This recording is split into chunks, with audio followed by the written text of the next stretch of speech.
I've only bought 2 pieces of clothing this year. One is the weekday hoodie, which I wore in last week's video, and 2 is a surprise, which I'm going to do a video on when it arrives. But apart from that, I've been making an ongoing effort to minimize my spending over the years, and I've done that by avoiding the things in today's video. So let's get into it. The first thing is avoiding affordable alternatives. Something I find a weird amount of pleasure in when buying clothes is purchasing the real original thing. If I want a piece of design, whether that be clothing, furniture, or an appliance, I want the original thing. I don't want something that copies or imitates the real thing. This is especially true with shoes.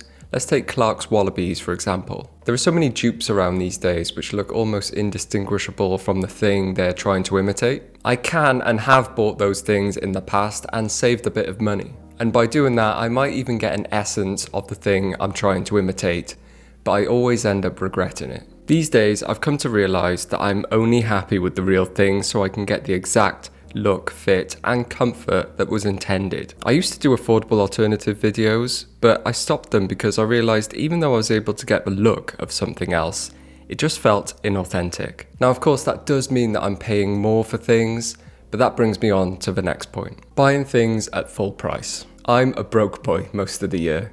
I've got some higher value items, but I can tell you with confidence that I've not paid full price for about 90% of them. I actually think it's a skill to stop yourself buying things at full price. I've built this skill up over many years and now I'm able to patiently wait for something that I really want to go on sale. Find other things to fill your mind space.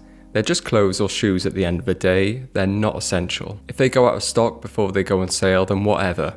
It was never meant to be. Something else you want will probably pop up in the next few weeks or months anyway. I always just put things in wish lists and I'll often scour eBay, Vinted or Depop to see if I can grab the thing I want at a bargain price. A little hack I've found is to use really generic search terms because a lot of sellers don't list their items properly. For example, if you wanted the Our Legacy camion boots, try just searching Our Legacy. If you look too specifically for things, they might not pop up in the search. It does take a bit of time and digging, but I've saved so much money by doing this over the years. There are so many deals out there, you just need to wait for them to come along. Things that are selling out fast. Trends, kinda. I'm not saying avoid trends, but if something is really hot and constantly selling out, and I can only get it by logging into an online queue, or getting up at 3 AM or waiting 6 months for it to restock, I'm already over it and I'm not wasting my time on it. I might even take that a bit further and say anything that has a lot of hype around it, I tend to avoid. I've been burnt so many times in the past, especially with sneakers. You hear about a drop coming in a few weeks' time and you do everything you can to prepare for it, only to be sniped by a bunch of bots. Then 5 minutes later, it's all over grailed for double retail. The stores selling them generally don't care because they're making their profit anyway. As I said, I don't avoid trends. If something with hype pops up at a reasonable price and I can get it quite easily, then I will. But these days, I tend to conserve my energy and don't try too hard to buy these hype items. Luxury basics and essentials. This is something I learned a long time ago and I do it every year, so it definitely belongs in this video. I'm not buying perceived luxury basics or essentials. Now hold up and let me repeat that.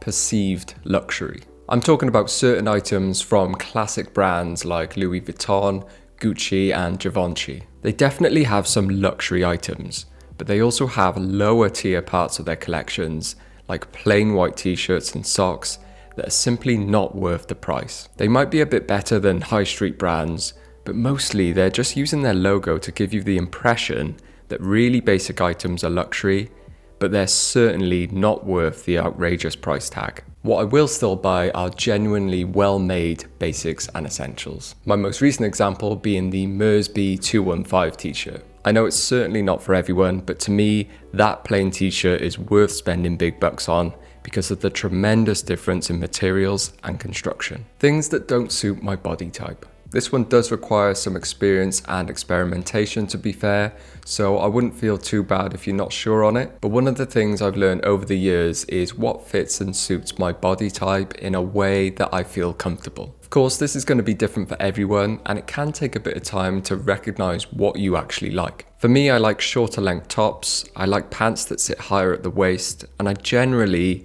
like it a bit more fitted. I do still experiment a bit from time to time to see if there's a different style I might like. For example, I've been wearing some baggier jeans lately and really enjoying them. But I'm not going to force myself to like something if I don't think it suits my body type. Something I talk about all the time is how I find most men's regular fit tops way too long on me. In the past, I'd buy them anyway and try to make them work, but now I've just stopped. I save my money for pieces that are intentionally designed to be a bit shorter, or as I've said in the past, I'll branch out to the women's section because their tops are naturally cut shorter, buying everything I like the look of. I used to have this awful habit of buying absolutely everything I liked the look of and could afford, even if I didn't need it. For example, I really love boots. But let's be honest, for someone like me who mostly works from home, do I need more than 1 or 2 pairs of boots? 3 max. At one point, I think I had 6 or 7 pairs of boots in my rotation, and it was just ridiculous. I wasn't really breaking any of them in because I wore them so little, which is part of the beauty with good quality boots, getting that broken in, distressed look. I also found getting dressed more difficult because there was too much choice. It was an embarrassment of riches really, and I didn't just do it with boots, I did it with jeans, caps, t-shirts. These days I've come to love just owning a singular piece and wearing the heck out of it. I also have a nice variety in my rotation now because of that, and not everything looks the same. It's more sustainable, I've saved loads of money, and I have way more space, which brings me on to my next point. Hanging on to things I don't wear.